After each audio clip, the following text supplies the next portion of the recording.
The night smelled like danger and expensive cologne. Rose had made one mistake walking into the wrong room at the wrong gala, and now she stood frozen, staring at a man who looked carved from shadow and consequence. Choi Tae-yoon. The name whispered in boardrooms and back alleys alike. The Korean mafia boss whose reputation swallowed cities whole. He was leaning over a trembling man, one hand braced on the marble table, his voice so low it barely existed. Then he looked up.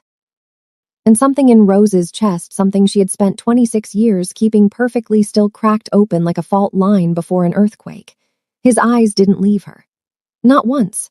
"Don't close your legs," he whispered, his voice dark as velvet, stepping toward her with impossible calm. "I need you tonight." Her breath stopped. He reached past her and pressed the hidden door panel behind her back, sealing off the room so his men could not see what she had just witnessed. "You're going to pretend you saw nothing," he said softly. "And I'm going to make sure nothing ever touches you again." She didn't understand the second part yet. She would. Welcome to Afro-Korean Story Hub, besties. Please like, share, and subscribe.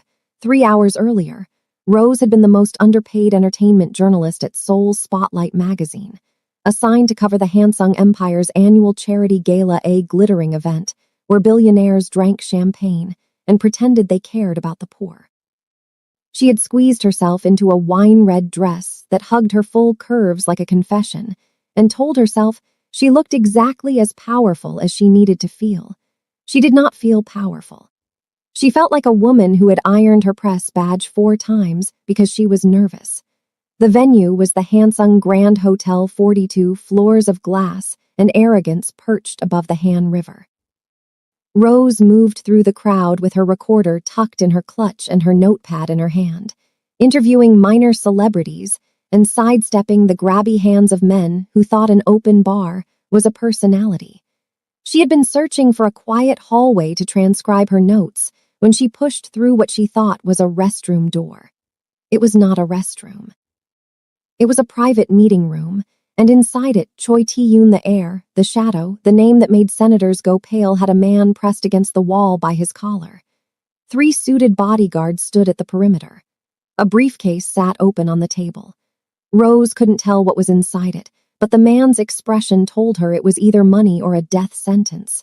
She had 1 second to back out. She missed it. The door clicked behind her. Every eye in the room turned. Rose's instinct, honed by years of being the only black woman in rooms that didn't expect her, kept her face absolutely still. She didn't gasp. She didn't drop her notepad. She stood straight, heart slamming against her ribcage like it was trying to escape, and met the gaze of Choi Tae-yoon. He was more beautiful in person than the photographs allowed. Tall, sharp-jawed, dark-eyed, wearing a black suit that seemed tailored by someone who understood that power needed no decoration. He looked at her the way people looked at things they were deciding whether to keep. That was when he said it. "Don't close your legs," she blinked. And then she realized her legs had instinctively pressed together as she backed toward the wall. A reflex, fear in the body. He had seen it, and his voice, impossibly low, had not been a threat. It had been something stranger, something that sounded almost like "don't be afraid." "I need you tonight," he continued, stepping toward her and then past her, sealing the door, positioning himself between her and the room. "Stand still. Don't speak. You'll leave when I tell you." His men exchanged glances. The man against the wall said nothing. Rose, to her own eternal bewilderment, obeyed. 10 minutes later, the meeting ended. The trembling man left with the briefcase and a bruised ego. The bodyguards filed out. And Choi Tae-yoon stood with his back to Rose, adjusting his cufflinks, seemingly unbothered by the fact that a stranger had just witnessed God knows what in his private room. "Who are you?" he asked. Not unkindly, Rose. She held up her press badge with fingers that were admirably steady. "Entertainment journalist. Seoul's Spotlight. I was looking for the I know what you were looking for." He turned. Up close, his eyes were darker than photographs suggested, black-brown with something layered underneath, like deep water that didn't want to be read. "You saw nothing important." "I agree completely," Rose said. The corner of his mouth moved. It wasn't quite a smile.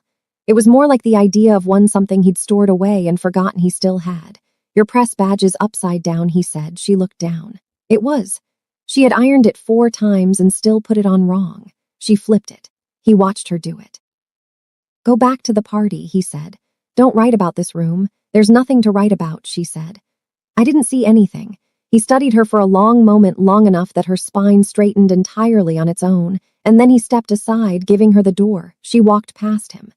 She was 3 steps into the hallway when his voice followed her. Rose, she stopped. The champagne on table 6 is better than the rest. The kitchen is pouring the cheap version for press. She turned slowly. He was leaning in the doorway, hands in his pockets, watching her. Thank you, she said. Don't thank me, he replied. Just don't come back to this floor. She went back to the party. She stood at table 6. She drank the better champagne. And she spent the rest of the evening telling herself that the man she'd just met was dangerous, off limits, and absolutely, categorically not her type. She told herself this 6 times. It worked 0 of them. 2 days later, Rose's article about the gala ran on page 4, sandwiched between a cologne advertisement and a piece about a reality star's new handbag line. It mentioned Choi Tae-yoon once. Hansung Group heir and reclusive philanthropist Choi Tae-yoon made a brief appearance and nothing else. She had kept her word without being asked to. What she hadn't expected was the envelope that arrived at her desk the following morning. No return address. Inside, a single printed note. You write well. CTY, her editor, Myra, leaned over her shoulder. Who's CTY? Nobody, Rose said. Myra squinted.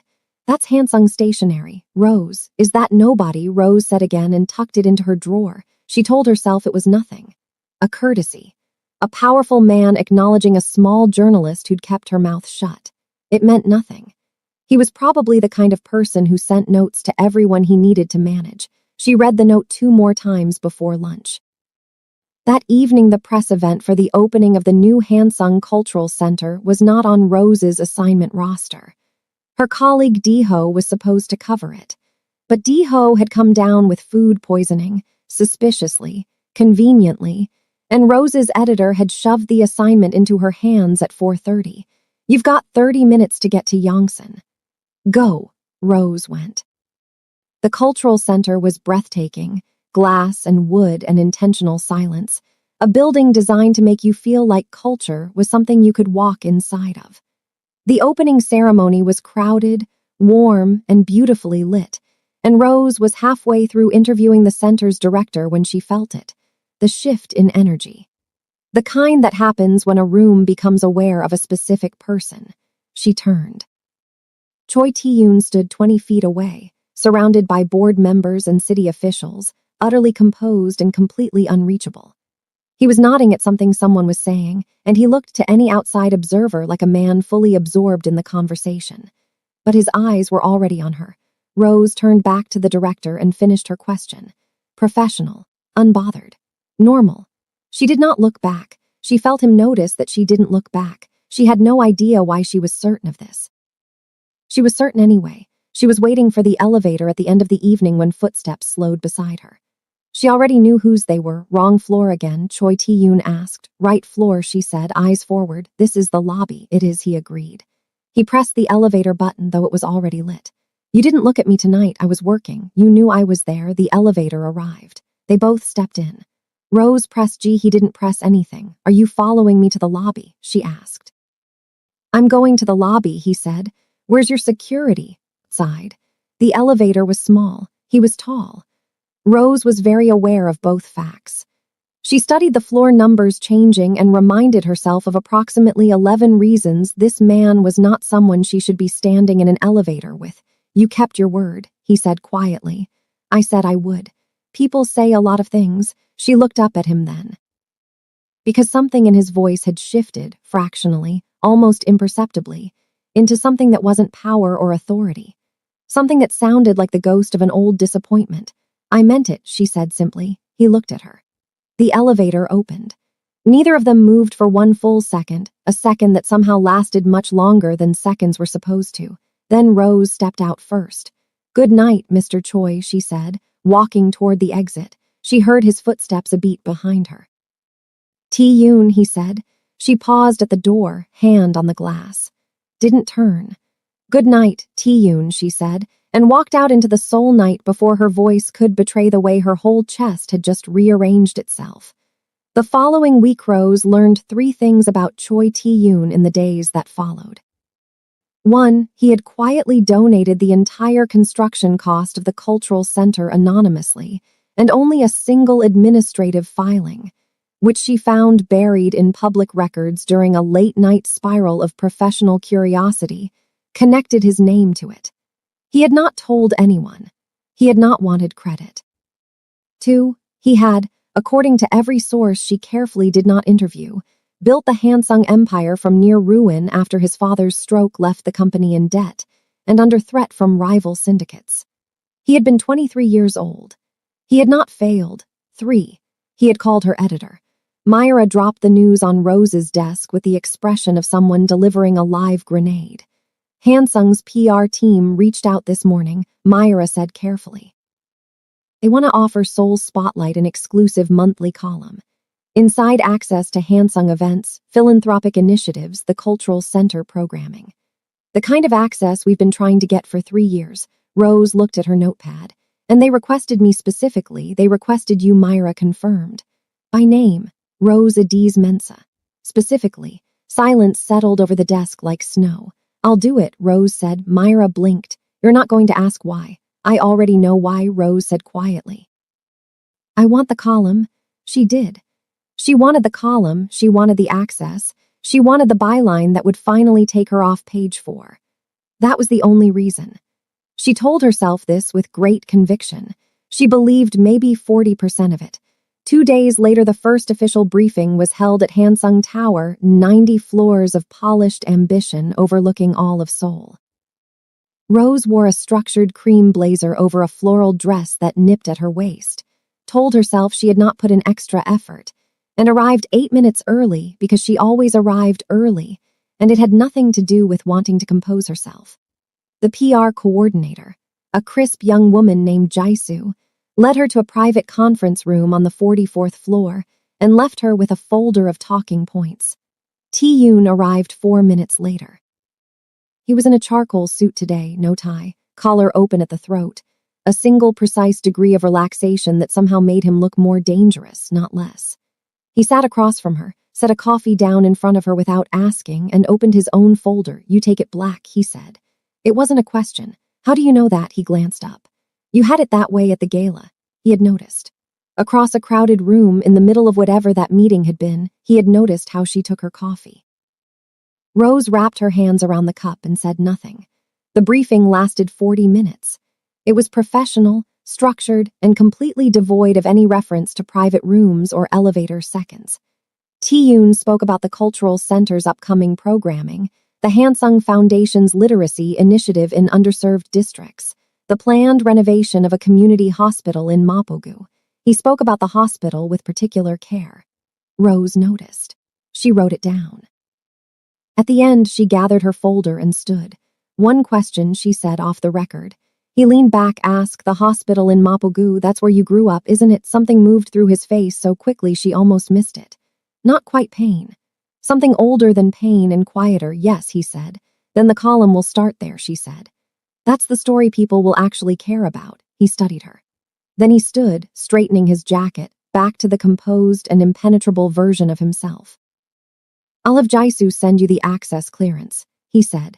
Thank you. Don't thank me. He said it the same way he'd said it the first night, like gratitude was something he didn't know how to receive. Write something, looked at him, really looked, and for a moment the 44th floor of Hansung Tower felt very small. That's the only kind I write, she said. 1 week later, the Hansung Foundation Gala preview brought out half of Seoul's elite designers, politicians, celebrities, and the press corps that orbited them all. Rose arrived with her recorder and her notepad, freshly armed with 3 weeks of research, and found herself immediately cornered by the one person in the room she least wanted to see, Kim Woo-sung. Senior correspondent for the Daily Spire, Seoul's most widely read digital paper, and the man who had stolen her lead story 6 months ago by befriending her source over dinner. He was tall, good-looking in the practiced way of someone who spent money on it, and currently wearing a smile that Rose associated exclusively with things that were about to cost her something. Rose, he said warmly. Hansung column. Very impressive. How'd you manage that? Hard work, she said. Excuse me, no, really. He fell into step beside her, lowering his voice with theatrical intimacy. Everyone's been trying to crack Hansung for years. You walk in and suddenly you're their pet journalist. What's the secret? Integrity, she said flatly. He laughed like she'd said something charming. You look incredible tonight, by the way. That color is Wusung. She stopped walking. I'm working. Please. He held up his hands in mock surrender but stayed close, too close, the way men did when they decided proximity was flattery. She didn't see it happen. But across the room, from his position beside the foundation director, Choi Tae-yoon went very, very still. Jisoo materialized at Rose's elbow 12 minutes later. Miss Mensah. Mr. Choi would like a word. Rose excused herself and followed Jisoo to a quieter corner of the hall, where Tae-yoon stood with a glass of water and an expression so carefully neutral it was practically a billboard. Who is he? Tae-yoon asked without preamble. Kim Woo-sung, senior correspondent at the Daily Spire. He was standing too close to you. Rose looked at him. Were you watching me? I notice things, he said. The neutrality in his face developed a small crack, something tighter, something that had teeth. He works for Spire. They've been trying to discredit our foundation for 2 months. He's not here for charity coverage. I know that, Rose said calmly. I also know he stole a source from me last year. I'm not going to give him anything. Tae-yoon's jaw shifted. He was very comfortable with you. Men like Woo-sung are comfortable everywhere, she said. It's a power move, not genuine. I handled it. He looked at her steadily. Something worked behind his eyes that she couldn't name, something that looked like a war being fought and won with great effort. Stay close to the foundation table tonight, he said finally. Tae-yoon, it's safer. Security concern. She tilted her head. Is it a security concern? Or are you security concern, he said firmly, and turned back toward the room. Rose pressed her lips together to hide the thing trying to happen to her expression. She stayed near the foundation table. He didn't look at her again all evening. But she noticed that every time Woo-sung crossed the room, one of Tae-yoon's bodyguards drifted casually closer to where she stood. 10 days later, the Mapogu Hospital piece ran in Seoul's spotlight and broke the magazine's digital traffic record in 48 hours. Rose had written it with everything she had: the community's history, the faces of the families who used the clinic, the quiet significance of a powerful man pouring money into the neighborhood that had shaped him. She had not made it about Choi Tae-yoon. She had made it about the people. He called her for the first time at 9:17 in the evening. You didn't use my name until the final paragraph, he said. The story wasn't about you, she said. You were a footnote. The community was the headline. Silence on his end, long enough that she wondered if the call had dropped. That's the first piece about the foundation that made me feel like the work mattered, he said quietly. Rose sat down on her apartment floor she'd been packing and let out a slow breath. It does matter, she said. That's why I wrote it that way. Another silence, softer this time. Rose, yes, are you safe? Getting home tonight? She frowned at her kitchen wall. I'm already home, good. The line went quiet again. And she thought he might hang up, and then he said, in a voice that sounded like something retrieved from a place he rarely opened, I read your earlier work. The piece on the Dabong housing crisis in 2022. You were 23 when you wrote that. 24, she corrected. It was better than anything the majors published that year. She closed her eyes, because compliments from most people slid past her defenses easily enough. She'd learned to accept them graciously and move on. But something about the way Tae-yoon said things, simply, without decoration, as if he'd decided the truth was the only thing worth spending his voice on, went past her defenses like they weren't there. Thank you, she said softly. Don't thank me, he said, and this time she heard a trace of something almost warm underneath it. Like he was starting to forget why he'd made that rule. She smiled at her kitchen wall and told nobody about it. 3 days later, the scandal broke on a Thursday. A gossip site, one of Seoul's most notorious, published a blurred photograph of Rose walking out of Hansung Tower and a headline that read, HANSUNG airs secret weapon. Who is the journalist with all access? The article implied things it couldn't prove. It questioned her credentials, her qualifications, and with the thin, elegant cruelty specific to online gossip, implied that her access to Tae-yoon's foundation was personal rather than professional. Rose saw it at 6 in the morning, and sat with her coffee going cold for 20 minutes. Then Myra called, voice carefully level. Then 3 colleagues texted. Then Wu Sung, because of course it was Wu Sung, published a response piece in the Daily Spire that was technically supportive but architecturally designed to amplify every implication of the original post. By 10 o'clock, Rose's email inbox had 47 new messages, and her hands were steady because she refused to let them be anything else. By 10:15, Hansung's PR team issued a formal statement. Seoul Spotlight magazine's Rose Mensa was awarded the Hansung Foundation column based solely on the merit and integrity of her existing body of work. Any insinuation otherwise is factually incorrect and will be addressed through appropriate legal channels. By 10:30, Tae-yoon called. Are you all right? Not have you seen it. Not how bad is the damage. Just are you all right? Something in Rose's carefully constructed composure developed a hairline fracture. I'm fine, she said. You're not, he said. Quietly. Certainly. And you don't have to be, not with me. The fracture deepened. Tae-yoon, the legal team is already moving. We've identified the original source. It traces back to Spire's editorial board. Wu Sung signed off on it, I figured, she said. Her voice came out thinner than she intended. Rose, his voice dropped lower. Listen to me. What they wrote about you, none of it is true, and anyone who matters knows it isn't.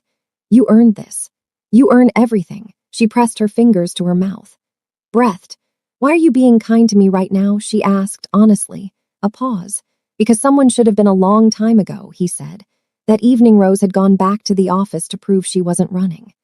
She filed her next piece, replied to her emails with measured professionalism, and left at 7 o'clock with her head high and her chest hollow. She took the long way home along the river. She always thought better beside water. And she was standing at the railing, soul shimmering upside down in the hand when she heard footsteps slow behind her. She knew them. You have to stop doing that, she said without turning, doing what. Tae-yoon stopped beside her, hands in his coat pockets, eyes on the river, appearing. Like I've summoned you. He was quiet a moment. I drove past, he said. I recognized your coat. She turned to look at him. You drove past on the way home. Your building is in Gangnam. I took a different route. The river moved. The city hummed. Rose looked back at the water. You don't have to check on me, she said softly. I know, I'm not your responsibility. I know that too, he said. And then after a beat, I still wanted to see that you were standing upright. She exhaled a long, slow, fractured breath that took more with it than she intended. I'm standing, you are, he agreed. He turned to look at her properly, the city lights catching in his dark eyes. You did that today. Everything they threw you stood up straighter. I didn't have a choice. You always have a choice. You chose dignity. That's not nothing, she looked at him. This man, this terrifying, powerful, soft and secret man, standing on the banks of the Han River telling her she was dignified, and meaning it so plainly it carved right through her. Tae-yoon, she said. What are we doing? He didn't answer immediately. He looked at the water. She watched his profile, the clean jaw, the composed stillness, and waited. Something I should have been more careful about, he said finally, and can't seem to stop. The wind came off the river. She felt the warmth of him beside her, close without touching, and it was somehow more overwhelming than if he had. Me neither, she whispered. He turned. She turned. And the distance between them, which had never been very far and had been growing shorter for weeks, closed in the way that things close when they've always been heading somewhere slowly, and then completely. He kissed her the way a man kisses someone he's been afraid to want. Carefully, then not carefully at all. Her hands found his lapels and his hand curved at her jaw like she was something he'd been waiting a very long time to hold. The city blurred, fade to black. The following morning Rose was gone before he woke. She had stayed too long enough for the city to go quiet, and the sky to turn that particular shade of pre-dawn gray that turns everything into a question, and then the fear had arrived, quiet and precise and merciless. The fear that said, he is everything, and everything has always eventually left. She left first. She was at her apartment by 6, coffee brewing, pretending she was fine. She was not fine. She was terrified. Tae-yoon, at that same moment, stood in the silence of the room she'd left and looked at the single thing that proved she'd been real. Her notepad, left on the side table. He picked it up, set it down, called her. The phone rang 6 times and went to voicemail. He called again, voicemail. He put his phone in his jacket pocket, looked out at a city that was too bright and too loud and entirely wrong, and made a decision. Later that morning, Rose was in the middle of writing a sentence she couldn't finish when her building's front door buzzer went off. She ignored it. It buzzed again. She crossed to the intercom. "Who is it? I think you know." Her hand on the intercom went still. "T-Yoon, you left your notepad," he said. "I have other notepads, Rose." His voice came through the speaker, stripped of everything except the truth of it. "Let me in, please." She pressed the door release. When he came up and she opened the apartment door, he was still in last night's clothes, coat, dark shirt, the slight dishevelment of a man who had not slept and not cared. He held out her notepad. She took it, held it to her chest like armor. "I shouldn't have left without. Don't apologize," he said. "Just tell me why." She looked up at him. He was watching her the way he always watched her, entirely, without the social courtesy of pretending to look elsewhere. "Because I'm afraid," she said honestly. She searched for the word. "T-Yoon, you're everything at once. And I keep waiting for the part where this stops making sense." "It doesn't stop," he said. Simply, immediately. "I have thought about nothing but you for 5 weeks. I rerouted my driver on a Tuesday night to make sure you were standing upright by a river. I don't do that. A beat. I've never done that. People like you. I'm not people like me," he said. "I'm me. Standing in your hallway at 7 in the morning with your notepad, asking you not to disappear." She looked at him. He looked at her. "I'm scared too," he said quietly. And the way he said it, like the admission had cost him something real, broke the last of the wall she'd been building. She stepped forward. He caught her before she finished the step. And whatever this was between them, dangerous and impossible and entirely inconvenient, it became, in that small apartment hallway, completely irreversible. 5 days later, the threat arrived in the form of a black car and a message delivered to Rose's office building by a courier with no name. The message was simple: "Step away from Hansung. Step away from him, or we'll help you step." Myra called security. Security called the police. The police were polite and professionally useless. Rose photographed the note, filed it in a folder, and went back to typing. She did not tell T-Yoon. He found out in 4 hours. She was coming out of a coffee shop near Uedo when 2 black SUVs pulled to the curb, and T-Yoon stepped out of the first one looking like a man who had just been told something that rearranged every molecule of his composure. "Get in the car," said. T-Yoon rose. His voice was controlled with visible effort. "Please get in the car." She got in the car. The inside was quiet and very expensive, and he sat beside her and said nothing for 60 seconds that felt geological in length. "You should have called me immediately," he said. "I handled it." He stopped himself. Breathed. "Someone threatened you. Because of me. Because of your connection to me." "Yes," she said simply. "It's not the first threat I've ever received, T-Yoon. It's the first one connected to something I caused," he said, and the rawness in his voice made her go still. "Rose, if anything happens to you because of who I am, then I'll handle it," she said firmly. "I'm not fragile." "I know you're not," he said.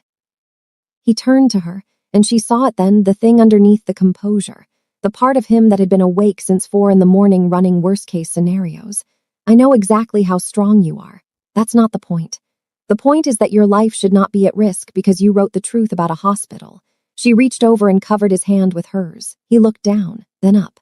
Something in his jaw loosened. "I'm here," she said quietly. "I'm safe. I'm right here." His hand turned under hers and held on. 3 days later, the threat was not idle. Rose was coming back from a late interview in Mapogu when 2 men boxed her in on a side street, not violent, not yet, but close. Professional intimidation. Stop the column. Stop the relationship. Stop being visible. She managed to step sideways into a lit convenience store and call Jaisu. She was home with police documentation within 2 hours. T-Yoon arrived at her door at midnight, and this time he did not ask for anything. He simply sat down on her couch and stayed. He didn't explain. He didn't make speeches. He just stayed. Present, solid, immovable, she sat beside him and let herself be stayed with. "The men," he said eventually, voice very quiet, "will not bother you again. T-Yoon, they work for a man named Director Lim who has been trying to dismantle the Hansung Foundation board for 18 months. He thought frightening you would fright me." He looked at her sidelong. It did. Just not in the direction he expected. "What does that mean?" "It means I've spent 18 months being careful and strategic and patient," he said. And last night I stopped being patient. What did you do? He looked at her steadily. Nothing illegal. Everything necessary. She held his gaze. You burned it down, she said softly, figuratively, the entire structure. He confirmed. Every financial record, every board connection, every quiet agreement he thought was buried, all of it, with my legal team and the prosecutor's office, who have been waiting for documentation for months. Lim resigned at 9 this morning. Silence. You did that for me, she said. I did that because no one gets to threaten you, he said. Not ever. Not while I'm breathing. She took a breath so deep it shook on the way out. He reached over and tucked a strand of hair behind her ear, gentle, certain, like he'd earned it. Like he knew where he stood now and intended to stay there. I'm not going anywhere, he said softly. In case you were still afraid. I'm still afraid, she admitted. Me too, he said. Let's be afraid together. 6 weeks later, the Hansung Foundation column became a series. Rose's readership tripled. Seoul's spotlight moved her to the front page. 3 national papers reached out about syndication. Woo-sung published a correction. Director Lim faced charges. And Rose, who had spent 26 years moving through rooms that didn't expect her, writing stories that deserved more space than they were given, holding herself together with professional dignity, and the specific, bone-deep resilience of a woman who has always had to be twice as steady, found herself, on a Tuesday evening in October, standing in Tae-yoon's kitchen while he made her tea badly and argued that he was making it correctly. Tae-yoon, you steeping it for 30 seconds is not tea. It's a different technique. It's barely warm water. He tasted it. Frowned. Fine. It might be barely warm water. She laughed a real, unguarded laugh and took the cup from him and started over. He stood behind her, arms loose at her waist, chin near her temple, watching her do it properly. I like when you laugh, he said quietly. You make me laugh often enough, I know. I'm strategic about it. She turned in the circle of his arms. He looked down at her, this composed, powerful, terrifyingly soft man, with an expression she had learned to read over 8 weeks of collision and proximity and surviving things together. It was the expression he only made when no one else was watching, when it was just the two of them in a kitchen at twilight making tea badly and laughing about it. It was the expression that said, you are it for me. She had stopped being afraid of it. She had started leaning into it instead, the way you lean into something that holds your weight. Rose, he said. He reached into his pocket. She felt him do it, the subtle shift, and looked down. He wasn't nervous. She had never seen him nervous before. He was now, just fractionally, just humanly, in his hand, a ring. Simple, clean, a single dark stone that caught the kitchen light. I've rehearsed this, he said, several times. The rehearsed version was more impressive. She looked up at him. Her heart was not behaving. I'm going to say the real version instead, he said, which is you walked into the wrong room, and then into every room I was in after that, and I realized at some point that I was not in those rooms for the meetings. I was in them for you. He paused. The world is safer than it was. I intend to keep making it safer. But the safest thing I know is this, you here, choosing me and me choosing you, publicly and completely and without any more careful distance. She was crying. She had not given herself permission to cry. She was doing it anyway. That was, she managed, an extremely Tae-yoon proposal. Is that a yes? It's a yes, she said, and took his face in her hands and kissed him so thoroughly that the tea went entirely cold, and neither of them minded at all. The Hansung Foundation's annual report hit Rose's desk on a Wednesday morning. She proofread every edition now, not as a journalist, but as the woman whose name was in the acknowledgments. And she had just finished the 3rd page when she felt it, the flutter. Low, unmistakable, new. She sat very still. She had been suspicious for 4 days. She had taken 2 tests and left them face down on the bathroom counter, too afraid of both outcomes to look. She looked now. Tae-yoon came home at 6:30 to find her sitting cross-legged on their bed. They had moved into his apartment 3 months after the proposal, then into a house in Seongbukdong 6 months after that. A house with a garden and a study with 2 desks holding a small rectangle of plastic and staring at it. He stopped in the doorway, read her expression, and crossed the room in 4 steps. She held it up without a word. He looked at it, then at her. His face, composed, powerful, feared, loved, did something she had seen it do only twice. It broke open entirely with no effort at containment, into something so undisguised and luminous it made the whole room different. "Rose," he breathed. "I know," she said. Her voice was wrecked. "I know."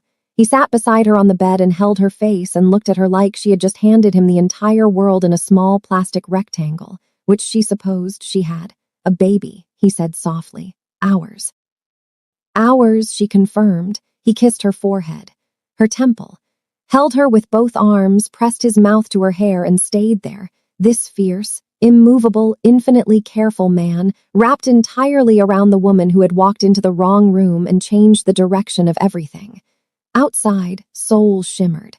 The Han River moved. The city continued in its loud, relentless way. Inside the house in Seongbukdong, Choi Tae-yoon held his wife and whispered something into her hair, low and private, and meant only for her. She laughed. And the whole house felt like a place where things were going to be all right. Afro-Korean Story Hub like. Share.